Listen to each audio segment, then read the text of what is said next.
Good morning friends.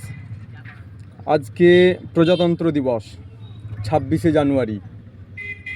আমরা সবাই ভারতবর্ষী জানি যে আজকের দিনে আমাদের সংবিধান, যিনি B.R. আম্বেদকর, সেই স্যার B.R. আম্বেদকরের সংবিধান লাগু করা হয়েছিল। এই প্রজাতন্ত্র দিবস আমরা জানি যে 1947 সালের 15ই আগস্ট যে স্বাধীনতা লাভ হলেও আমাদের পূর্ণ স্বাধীনতা বা সেই রেগুলেশন ছিল না যাতে আমরা স্বাধীনভাবে চলতে পারি। তারপরে 3 বছর পরে অর্থাৎ 1950 সালের 26শে জানুয়ারি সেই সংবিধান লাগু করা হয় এবং আমরা পুরোপুরি গণতান্ত্রিক এবং প্রজাতান্ত্রিক সিস্টেমের ওপর অনুসরিত হই। এই 26শে জানুয়ারি কেন বেছে নেওয়া হয়েছে?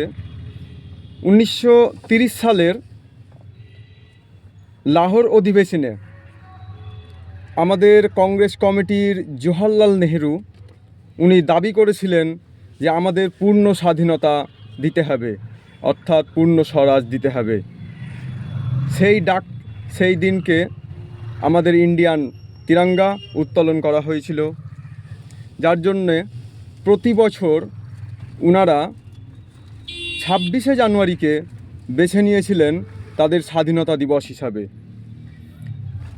কিন্তু স্বাধীনতা আন্দোলন করার পর যখন 1947 সালের পরে 15ই আগস্ট স্বাধীনতা লাভ হয়, সেই দিনটিকে স্মরণীয় করার জন্য প্রজাতন্ত্র দিবস হিসাবে এই 26শে জানুয়ারিকেই বেছে নেওয়া হয়। তো যাই হোক, আমরা আমাদের স্যার B.R. আম্বেদকর, যিনি পৃথিবীর বিভিন্ন দেশের সংবিধান অনুসরণ করে পড়াশোনা করে আমাদেরকে যে বৃহৎ সংবিধান দিয়েছে, এই সংবিধানের মাধ্যমে আমরা আমাদের বিভিন্ন অধিকার পেয়েছি, মৌলিক অধিকার পেয়েছি। আজকে বিভিন্ন পলিটিক্যাল যে রাজনৈতিক, তারা নিজের স্বার্থসিদ্ধির জন্য যে উলটপালট অসামাজিক কার্যকলাপ করছে, সেটা আমাদেরকে সেই সংবিধান ফলো করেই আমাদেরকে রপ্ত করতে হবে এবং আমাদেরকে সেই সংবিধানের ওপর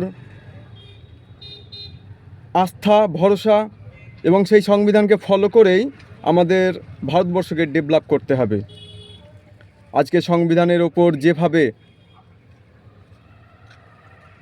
অপরিহার্য অত্যাচার, অপহার করানোর যে চেষ্টা, সেই চেষ্টাকে আমরা কখনোই সফল হতে দেব না। অর্থাৎ স্যার B.R. আম্বেদকর, যিনার জন্য আজকে আমরা সমস্ত ভারতবাসীরা স্বাধীনভাবে রাস্তায় চলতে পারছি, স্বাধীনভাবে নিজেদের চিন্তাভাবনা বাস্তবায়িত করতে পারছি। আমরা কি খাবো আমাদের ব্যক্তিগত অধিকার, আমরা কি পরবো ব্যক্তিগত অধিকার, যেমন কারোর ঠিক নেই। আমাদের কিছু মৌলিক অধিকার আছে, যে অধিকার স্যার সংবিধানে আমাদেরকে দিয়ে গেছে। তো এই দিনটাকে আমরা খুব সুন্দরভাবে অনুসরণ করব এবং স্যার B.R. আম্বেদকর সম্পর্কে অবশ্যই আমরা জানব। Salute sir B.R. আম্বেদকরকে, স্যালুট আমাদের কংগ্রেস কমিটির সেই সময়ের জওহরলাল নেহেরু স্যারকে, যিনারা এইগুলোর ওপর প্রচেষ্টা চালিয়ে আজকে আমাদের দেশকে স্বাধীন ভারত করেছেন। জয় হিন্দ, জয় বাংলা।